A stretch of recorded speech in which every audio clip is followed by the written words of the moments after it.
नमस्कार। समसामयिक विषयों पर आपके पसंदीदा कार्यक्रम विशेष में आपका स्वागत है। मैं हूं दीपक डोभाल। बीते एक दशक में कई मुल्कों में ऐसे आंदोलन हुए जिसने वहां के राजनीतिक इतिहास को बदल डाला। ट्यूनीशिया से शुरू हुई जैस्मिन क्रांति के बाद Iraq, Kuwait, Bahrain, Yemen, Syria, Jordan, Libya, Algeria जैसे देशों में जोरदार प्रदर्शन हुए। अफ्रीका और पश्चिम एशिया के और भी कुछ मुल्कों में लोकतांत्रिक दायरा बढ़ाने की मांग उठने लगी। इनमें से कई मुल्कों में लोग आज भी शांत नहीं हुए हैं। कुछ जगहों पर सत्ता को अपदस्थ कर लोगों ने राजनीतिक दबाव बनाया और लोकतांत्रिक तरीके से चुनाव हुए, तो कुछ जगहों पर कट्टरपंथी ताकतों ने राजनीतिक अस्थिरता का फायदा उठाया और सरकार की जगह पर काबिज हो गए। लोग वहां फिर से आंदोलन कर रहे हैं। नेपाल में राजशाही के खिलाफ जनता जब सड़कों पर उतरी तो पूरे देश में लोकतंत्र की नई लहर उठी। 2008 में यहां लोकतांत्रिक तरीके से चुनाव कराए गए, लेकिन संविधान बनाने के लिए लंबी जद्दोजहद करनी पड़ी। लेकिन आज भी उसे और लचीला और समावेशी बनाने के लिए संघर्ष चल ही रहा है। इस बीच म्यांमार में राजनीतिक तौर पर पहले से ज्यादा स्थिरता दिखी, लेकिन रोहिंग्या के मुद्दे को लेकर म्यांमार सरकार की दुनिया भर में आलोचना भी हो रही है।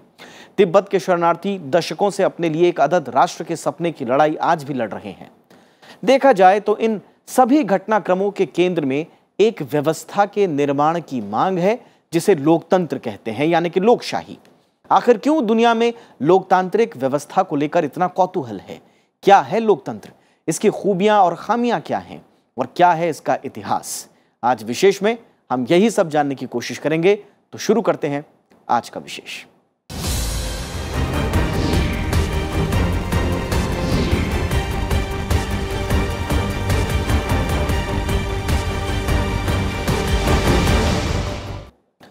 तो लोकतंत्र को मजबूत करने और लोकतांत्रिक मूल्यों के प्रति जागरूकता बढ़ाने के लिए 2007 में संयुक्त राष्ट्र ने अंतर्राष्ट्रीय लोकतंत्र दिवस मनाने का फैसला किया।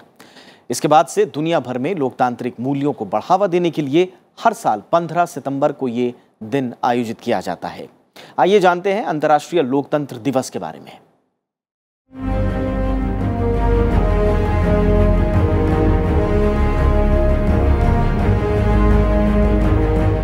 संयुक्त राष्ट्र महासभा ने 2007 में लोकतंत्र की अहमियत को बताते हुए अंतर्राष्ट्रीय लोकतंत्र दिवस मनाने का फैसला किया। इस मौके पर संयुक्त राष्ट्र महासभा ने अपने प्रस्ताव में कहा कि देशों के लोकतंत्र के लक्षण एक समान हैं। इसका कोई एक आदर्श रूप नहीं है। प्रस्ताव में कहा गया कि लोकतंत्र एक वैश्विक मूल्य है जो लोगों की स्वतंत्र रूप से व्यक्त की गई अपनी राजनीतिक, आर्थिक, सामाजिक और सांस्कृतिक व्यवस्थाओं को निर्धारित करने और जीवन के सभी पहलुओं में उनकी पूर्ण भागीदारी पर आधारित है।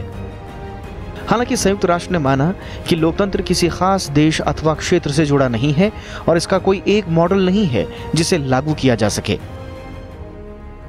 दरअसल अलग अलग देशों की संसदों के संगठन अंतर संसदीय संघ ने सितंबर 1997 में लोकतंत्र को वैश्विक आधार देने के लिए प्रस्ताव तैयार किया। इसके बाद 1998 में फिलीपींस में इंटरनेशनल कॉन्फ्रेंस ऑफ न्यू और रीस्टोर्ड डेमोक्रेसीज यानी ICNRD का सम्मेलन आयोजित किया गया। इस सम्मेलन में सरकारों, संसदों और नागरिक समाजों की भागीदारी बढ़ाने पर बात हुई। 2006 में दोहा में आयोजित ICNRD के छठे सम्मेलन में अंतर्राष्ट्रीय लोकतंत्र दिवस मनाने का प्रस्ताव रखा गया।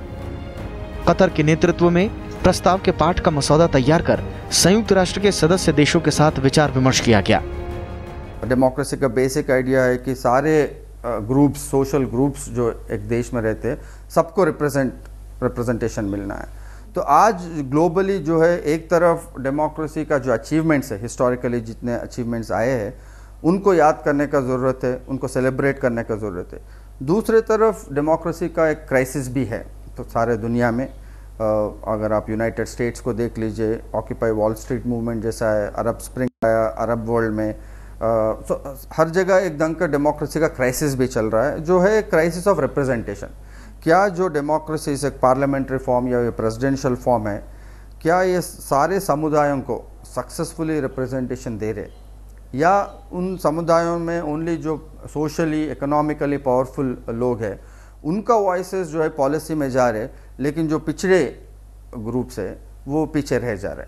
तो डेमोक्रेसी का एक रिप्रेजेंटेशन क्राइसिस भी चल रहा है। जो अवेलेबल फॉर्म्स में वाइल डेमोक्रेसी एक ढंग से one of the best forms, लेकिन इसका क्राइसिस भी एक बहुत पेरेनियल क्राइसिस बन चुका है। तो डेमोक्रेसी डे सेलिब्रेट करने से ग्लोबली ये चर्चा होना चाहिए कि क्या ये डेमोक्रेसीज जो है वो सफिशिएंट है, क्या हमें लोकल सेल्फ गवर्नमेंट की तरफ जाना है, किस ढंग से ये जिन समुदाय लेफ्ट आउट है उनको किस ढंग से इंक्लूड करना है, ये आई थिंक एक ओकेशन है हमें इस चर्चा करने के लिए। 8 नवंबर 2007 को संयुक्त राष्ट्र में यह प्रस्ताव सर्वसम्मति से अपना लिया गया। तय हुआ कि हर साल अंतर्राष्ट्रीय लोकतंत्र दिवस मनाया जाएगा। इसके बाद 15 सितंबर 2008 को पहली बार दुनिया भर में यह दिवस धूमधाम के साथ मनाया गया। संयुक्त राष्ट्र की भावना के अनुरूप अंतर संसदीय संघ यानी IPU ने दुनिया भर की संसदों से आग्रह किया कि इस दिन विशेष आयोजन किए जाएं। IPU ने कहा कि संसद लोकतंत्र का केंद्र बिंदु है, इसलिए लोकतंत्र को बचाने और बढ़ावा देने की जिम्मेदारी भी उन्हीं की है। ऐसा लगता है कि लोकतंत्र एक ऐसे शासन पद्धति है जिसमें जनता अपने प्रतिनिधियों को चुनती है और वे चुने हुए प्रतिनिधि जनता की आकांक्षाओं को ध्यान में रख करके शासन चलाते हैं, जो जिसे हम कह सकते हैं कि एक उत्तरदायी शासन हुआ। इसका मतलब है कि वो एक दायित्वपूर्ण तरीके से शासन चलाते हैं। अंतर्राष्ट्रीय लोकतंत्र दिवस मनाने का मकसद लोकतंत्र के सिद्धांतों को प्रोत्साहित करना और लोकतंत्र की रक्षा है। संयुक्त राष्ट्र के प्रस्ताव के मुताबिक सभी सदस्य देशों की जिम्मेदारी है कि वो अपने यहाँ लोकतांत्रिक मूल्यों को बढ़ावा दें। इसके अलावा सदस्य देशों में लोकतंत्र को बढ़ावा देने वाली संस्थाओं को मजबूत करने की भी बात संयुक्त राष्ट्र के प्रस्ताव में कही गई है। संयुक्त राष्ट्र ने इस बार के अंतर्राष्ट्रीय लोकतंत्र दिवस की थीम तनाव में लोकतंत्र, बदलती दुनिया के लिए समाधान रखी है। इसमें आर्थिक और राजनीतिक असमानताओं से निपटने, युवाओं को राजनीतिक व्यवस्था में लाकर लोकतंत्र को और ज्यादा नया और समावेशी बनाने की बात कही गई है। इसके अलावा प्रवासन और जलवायु परिवर्तन जैसे महत्वपूर्ण विषयों के लिए लोकतंत्र को और उत्तरदायी बनाने पर भी जोर दिया गया है। मानवाधिकारों की सार्वभौम घोषणा के 70 साल होने के मौके पर संयुक्त राष्ट्र ने अंतर्राष्ट्रीय लोकतंत्र दिवस के दिन को स्वतंत्रता के मूल्यों और मानवाधिकारों की रक्षा को लोकतंत्र के मुख्य स्तंभों के तौर पर स्थापित करने का दिन भी बताया है। Bureau report, Rajya Sabha TV. लोकतंत्र केवल सरकार और शासन का स्वरूप ही नहीं है, बल्कि ये आधुनिक जीवन मूल्यों और स्वतंत्रता, समानता, सामाजिक, आर्थिक और राजनीतिक न्याय प्रणाली से काफी गहराई से जुड़ा हुआ है। दुनिया के देशों की बात करें तो यूनान और इटली समेत कई देशों में लोकतंत्र की अवधारणा बहुत पुरानी है। आज का युग लोकतंत्र का युग है, जिसे काफी सम्मान और आदर के साथ देखा जाता है, लेकिन राष्ट्र और समाज के मुताबिक इसकी अवधारणा अपने अपने तरीके से बदलती रहती है। आइए एक नजर डालते हैं दुनिया में लोकतंत्र के इतिहास और इसके सफर पर।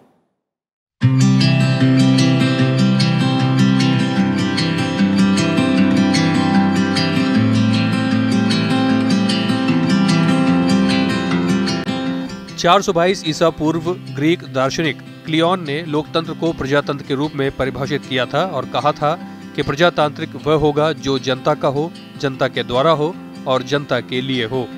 यूनान के नगर राज्यों में लोकतंत्र का रूप था, उनमें उन्हें पूरी स्वतंत्रता प्राप्त थी।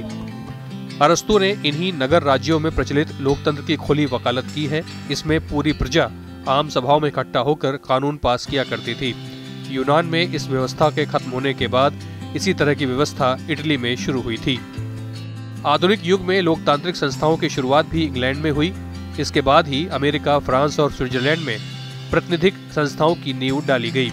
इन सभी देशों को परंपरागत लोकतंत्र का गढ़ माना गया है, लेकिन चीन समेत कई साम्यवादी देश इन देशों की शासन व्यवस्था को बुर्जुआ लोकतंत्र का नाम देकर उसका मजाक उड़ाते हैं। आधुनिक लोकतंत्र की शुरुआत 12वीं और 13वीं सदी के राजतंत्र विरोधी आंदोलनों के साथ हुई। यूरोप में पुनर्जागरण और धर्म सुधार आंदोलनों का लोकतंत्रात्मक सिद्धांतों के विकास में अहम योगदान रहा। 1688 की इंग्लैंड की रक्तहीन क्रांति, 1776 की अमेरिका क्रांति, 1789 की फ्रांसीसी क्रांति ने स्वतंत्रता, समानता और भाईचारे के सिद्धांत को मजबूत किया। John Locke, Thomas Hobbes, John Stuart Mill, Adam Smith, Jeremy Bentham और जीन जैक्स रूसो जैसे विचारकों ने लोकतांत्रिक विचारों और सिद्धांतों को नए आयाम दिए। पहले भी बताया कि फ्रेंच रेवोल्यूशन बहुत बड़ा 18th सेंचुरी में जो फ्रेंच रेवोल्यूशन आया था वो एरिस्टोक्रेट्स के खिलाफ था, कि फ्यूडल रेजिम, मोनार्की के खिलाफ एक बहुत बड़ा रिवोल्ट था। एंड वहाँ से लिबर्टी, इक्वालिटी, फ्रेटर्निटी जो प्रिंसिपल्स एस्टैब्लिश किए गए कि freedom, basic civil and political rights होना चाहिए, बेसिक सोशल इक्वालिटी होना चाहिए in opportunities in education, employment, health, so on and so forth, and fraternity, civic association associate हो जाए, और फ्रीडम टू एसोसिएट। वहाँ से concepts like secularism also emerge कि आप सिर्फ बर्थ बेस्ड प्रिविलेजेस नहीं, अगर आप किसी ठोस कास्ट में या रेस में जन्म लिए है, that should not determine your life chances, कि life chances should be open to merit based order. अगर हम आधुनिक युग के लोकतंत्र की बात करें तो विश्व में दो तरह के लोकतंत्र चलन में हैं। एक जिसका रूप भारत, इंग्लैंड, कनाडा, ऑस्ट्रेलिया जैसे देशों में है, जिसे संसदीय शासन प्रणाली कहा जाता है, और दूसरा अमेरिका, जहां राष्ट्रपति शासन प्रणाली है। दोनों प्रणालियों में राष्ट्रपति या राज्यपाल होते हैं जो शासन के सर्वोच्च अधिकारी होते हैं, जिनमें शासन की सर्वोच्च सत्ता निहित होती है। ये बात और है कि अमेरिका में राष्ट्रपति को वोट के अधिकार होते हैं, जबकि संसदीय शासन प्रणाली वाले देशों में राष्ट्रपति या राज्यपाल केवल नाम के सर्वोच्च होते हैं, क्योंकि वे चुने हुए प्रतिनिधियों में से गठित मंत्रिमंडल की सलाह पर ही काम करने को बाध्य होते हैं। इन सब के अलावा संयुक्त राष्ट्र का भी मानना है कि मानवाधिकारों के बगैर लोकतंत्र की कल्पना अधूरी है। यही वजह है कि 10 दिसंबर 1948 को जब मानवाधिकार का अंतर्राष्ट्रीय घोषणा पत्र जारी किया गया तो इसे बेहद महत्वपूर्ण दस्तावेज की तरह दुनिया भर में देखा गया। अंतर्राष्ट्रीय लोकतंत्र दिवस में भी मानवाधिकार को मजबूत पहलू माना गया है। आज संयुक्त राष्ट्र में संयुक्त राष्ट्र मानवाधिकार आयोग के नाम से अलग इकाई दुनिया के देशों में मानवाधिकारों के संरक्षण और लोकतंत्र की मजबूती के लिए काम कर रही है। Bureau report, Rajya Sabha TV. किसी भी सभ्य समाज में शासन की जितनी भी प्रणालियों का आविष्कार या प्रयोग हुआ है, उनमें लोकतंत्र सबसे अधिक लोकप्रिय और स्वीकार की जाने वाली प्रणाली रही है। इसका मतलब ये नहीं है कि सिर्फ उसमें अधिकतम जन समुदाय का अधिकतम कल्याण की बात हो रही हो, बल्कि मुख्य रूप से इसमें निर्णय लेने का अधिकार उन्हीं लोगों में निहित रहता है जिनके कल्याण के लिए शासन का ये तंत्र विकसित होता है। भारत की अगर बात करें तो यहाँ लोकतंत्र की जड़ें काफ़ी गहरी हैं और वैदिक काल से ही हमारे यहाँ लोकतंत्र की परंपरा रही है। ऐसे में आइए जानते हैं भारत में लोकतंत्र का इतिहास और इसके विकास की कहानी क्या है। भारत में लोकतंत्र का विचार हजारों साल पुराना है। पश्चिमी विचारधारा से प्रभावित राजनीति शास्त्र के विद्वानों की ये मान्यता सही नहीं है कि लोकतंत्र का सबसे पहले उदय यूनान के राज्यों में हुआ। भारत में वैदिक सभ्यता की शुरुआत में ही ऋग्वेद की रचना के समय यानी लगभग 5000 साल पहले लोकतांत्रिक व्यवस्था की मजबूत नींव पड़ चुकी थी। उस वक्त लोकतांत्रिक इकाइयों में राजा भी आता था, जिसे राजा बनने के समय जनता के कल्याण की शपथ लेनी पड़ती थी और उसके इस कार्य में मदद करने के लिए सभा और समिति होती थी। इसमें समिति राज्य के मामलों पर अपना विचार जाहिर करती थी और राजा के निर्वाचन में भाग भी लेती थी। मौर्य, गुप्ता और हर्ष काल में ग्राम सभाओं और पंचायतों का विकास हुआ, जो ग्रामीण व्यवस्था की पूरी देखरेख के साथ ही न्याय प्रशासन का कार्य भी किया करते थे। इन्हीं पंचायतों और ग्राम सभाओं का विकास गणराज्य के रूप में हुआ। प्राचीन काल में शाम्य, मल्ल, लिच्छवी और विदेह में गणराज्य का विस्तार था। गणराज्य एक तरह से पहले से स्थापित जनपदों का ही विकसित रूप था। बुद्ध के समय भारत में करीब 700 जनपद थे और 16 ऐसी इकाइयां थी जिन्हें महाजनपद कहा जाता था। आज की संसद की तरह ही इन महाजनपदों में परिषदों का निर्माण किया गया था, जो वर्तमान संसदीय प्रणाली से काफी मिलती जुलती थी। इन्हीं जनपदों ने आगे चलकर गणतंत्र का रूप लिया, जो न केवल जागरूक और संगठित थे, बल्कि लोकतंत्र के नियम और कायदों के प्रति आज के लोकतंत्र से कुछ भी कम आस्था नहीं रखते थे। इतिहास से यदि हम जाएं तो हम वैदिक पीरियड से हम देखते हैं सभा समितियां हुआ करती थी, काम करते थे। सभा और समितियों में हम लिच्छवी गणराज्य पे जाते हैं तो उस समय की शासन व्यवस्था में था कि चुने हुए प्रतिनिधि होते थे जो काम करते थे। यदि हम डेमोक्रेटिक वैल्यूज की बात करें तो भारत में ये हमेशा रहा है। आपने देखा होगा कि भारत में अपनी बात मनवाने के लिए कभी शस्त्र परंपरा नहीं रहा, शास्त्रार्थ की परंपरा रही। आप देखेंगे कि भारत की एक परंपरा का हिस्सा है। इसलिए मैं कई बार ये कहता हूँ, डेमोक्रेसी इस देश को सिखाने की ज़रूरत नहीं है। डेमोक्रेसी इस देश के आचार, संस्कार और व्यवहार तीनों में डेमोक्रेसी है, ये इसका डीएनए है। फिर वो दौर आया जब सैकड़ों सालों की गुलामी के बाद देश आजाद हुआ। आजाद भारत के सामने चुनौतियों का पहाड़ खड़ा था। शासन चलाने का अनुभव नहीं होना, बड़ा भूभाग और धर्म, भाषा, प्रांतों की इतनी विविधता थी जो पल भर में आजादी के सारे संघर्षों को रौंद सकती थी। लेकिन भारत जिस अवधारणा से हर मुसीबत से पार पाते हुए तरक्की की राह पर चला, वो अवधारणा थी लोकतंत्र। और यही कारण था जब आजाद भारत का संविधान बनाया जाने लगा, उस वक्त संविधान सभा के सभी सदस्यों का मत ये था कि भारत एक लोकतांत्रिक देश हो। और जब देश का संविधान बना तो देश की इस इच्छा को संविधान की प्रस्तावना में स्पष्ट किया गया कि भारत एक संपूर्ण प्रभुत्व संपन्न, लोकतांत्रिक, समाजवादी, धर्मनिरपेक्ष गणराज्य होगा। लोकतांत्रिक पद्धति को अपनाते हुए जनता द्वारा प्रत्यक्ष रूप से निर्वाचित संसद को देश का सबसे मजबूत और सर्वशक्तिशाली सदन घोषित किया गया।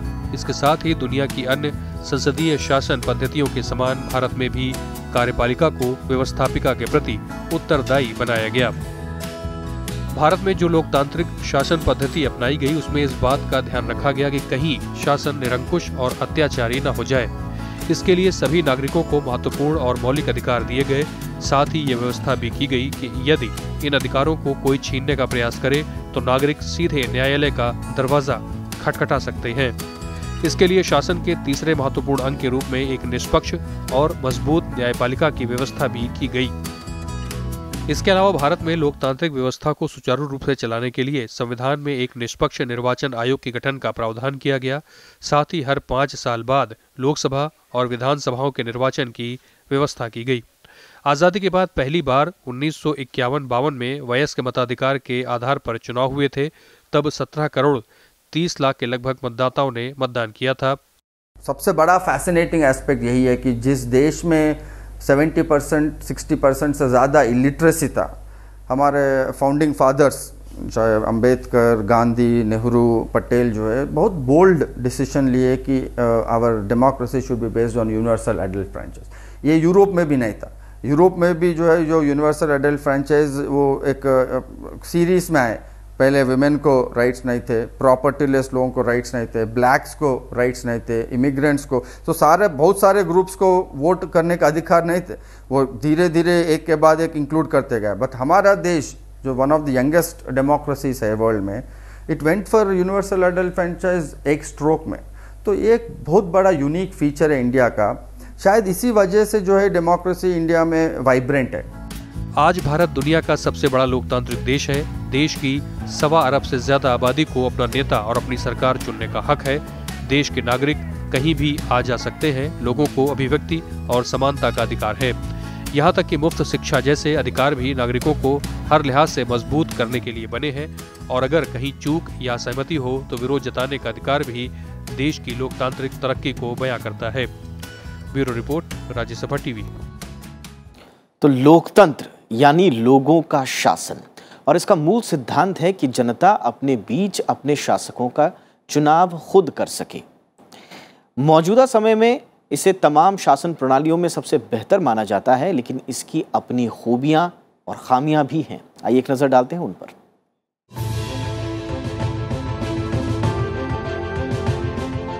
लोकतंत्र संस्कृत के शब्द लोक यानी जनता और तंत्र यानी शासन से मिलकर बना है। इसी तरह अंग्रेजी शब्द डेमोक्रेसी ग्रीक शब्द डेमोक्रेटिका से आया है, जिसका अर्थ है लोगों का शासन। लोकतंत्र या प्रजातंत्र एक ऐसी शासन व्यवस्था है जिसमें जनता अपना शासक खुद चुनती है। ये शब्द लोकतांत्रिक व्यवस्था और लोकतांत्रिक राज्य दोनों के लिए इस्तेमाल किया जाता है। लोकतंत्र की सर्वमान्य परिभाषा जनता द्वारा जनता के लिए और जनता का शासन है। लोकतंत्र को मोटे तौर पर 3 किस्म का बताया जाता है। प्रतिनिधि लोकतंत्र यानी जहां जनता सरकारी प्रतिनिधियों को सीधे चुनती है। इस व्यवस्था में प्रतिनिधि किसी जिले या संसदीय क्षेत्र से चुने जाते हैं और सभी मतदाताओं का प्रतिनिधित्व करते हैं। इसमें नियमित अंतराल पर दोबारा चुनाव की व्यवस्था होती है। लोकतंत्र का एक उन्नत स्वरूप उदार लोकतंत्र भी है। इस व्यवस्था में स्वच्छ और निष्पक्ष चुनाव के अलावा लोकतंत्र के मूल तत्वों पर भी जोर दिया जाता है। इनमें अल्पसंख्यकों की सुरक्षा, कानून व्यवस्था, शक्तियों का बंटवारा, अभिव्यक्ति की आज़ादी के अलावा भाषा, सभा, धर्म और संपत्ति की आज़ादी का प्रावधान किया जाता है। प्रत्यक्ष लोकतंत्र को लोकतांत्रिक व्यवस्था का एक और उन्नत स्वरूप माना जाता है। इसमें सभी नागरिक तमाम महत्वपूर्ण नीतिगत फैसले जनमत के जरिए करते हैं। इस व्यवस्था में सैद्धांतिक तौर पर सभी फैसले जनता करती है और इसमें कोई प्रतिनिधि या मध्यस्थ नहीं होता।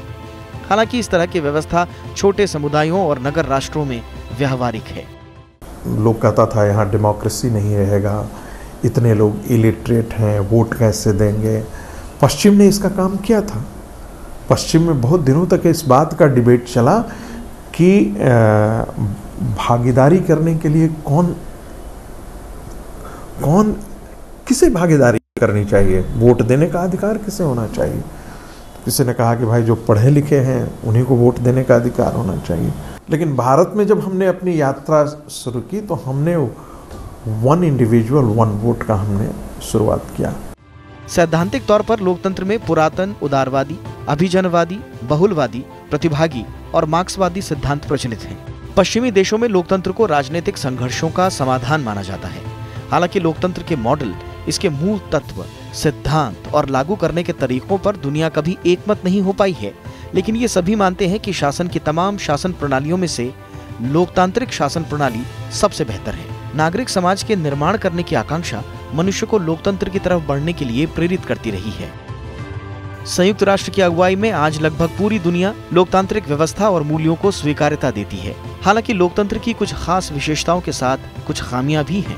इसे भारत के संदर्भ में अगर देखा जाए तो भारत के पास लिखित और श्रेष्ठ संविधान भारतीय लोकतंत्र का सबसे मजबूत आधार है। हमारे यहाँ प्रतिनिधियों के साथ साथ आम जनता की भी लोकतंत्र के प्रति प्रतिबद्धता है। प्रेस और नागरिक स्वतंत्रता हमारे लोकतंत्र को और ज्यादा खूबसूरत बनाती है। हमारी लोकतांत्रिक व्यवस्था में सत्ता का विकेंद्रीकरण है तो लोगों के पास वोट की ताकत, जनता के शासन के लिए संसद की सर्वोच्चता है तो परस्पर विचार विमर्श से चलने वाली शासन पद्धति जैसी असंख्य खूबियां लोकतंत्र को सशक्त बनाती हैं। हालांकि लोकतांत्रिक व्यवस्था खामियों से भी अछूती नहीं है। आज भी भारत समेत दुनिया के कई लोकतांत्रिक देश इन खामियों को दूर करने की जद्दोजहद से जूझ रहे हैं। इसमें कुछ प्रासंगिक खामियों की बात करें तो जोड़ तोड़ की राजनीति, भ्रष्टाचार, राजनीतिक अपराधीकरण, राजनीतिक अस्थिरता, संसदीय वाद विवाद में लगातार होता ह्रास, शिक्षित लोगों में कम होता राजनीतिक रुझान, मानवाधिकारों की पूर्ण रक्षा करने में नाकामियां और न्याय और अधिकारों की पूर्ण पहुंच बड़ी चुनौतियां हैं जिससे दुनिया के कई लोकतंत्र जूझ रहे हैं। सबसे जो बड़ी बात है वो हमारे यहाँ का जो पार्टी सिस्टम जो है वो डेमोक्रेसी को चलाने का सबसे बड़ा एक जरिया है। पार्टियां ही आखिर चुनाव लड़ती हैं, वही चुन करके सरकार बनाती हैं। तो लेकिन यदि हम पार्टी सिस्टम का तो बड़ा एक फ्रैगमेंटेड पार्टी सिस्टम हमारे यहाँ मल्टी पार्टी सिस्टम है। इस तरह लोकतंत्र की मूल अवधारणा में बसे समावेशी विकास, समानता, शिक्षा, स्वतंत्रता और मानवाधिकार जैसे तत्वों को समग्र रूप से लागू करने के लिए लोकतांत्रिक व्यवस्थाओं का लगातार अवलोकन करते रहना भी जरूरी है। Bureau report, Rajya Sabha TV.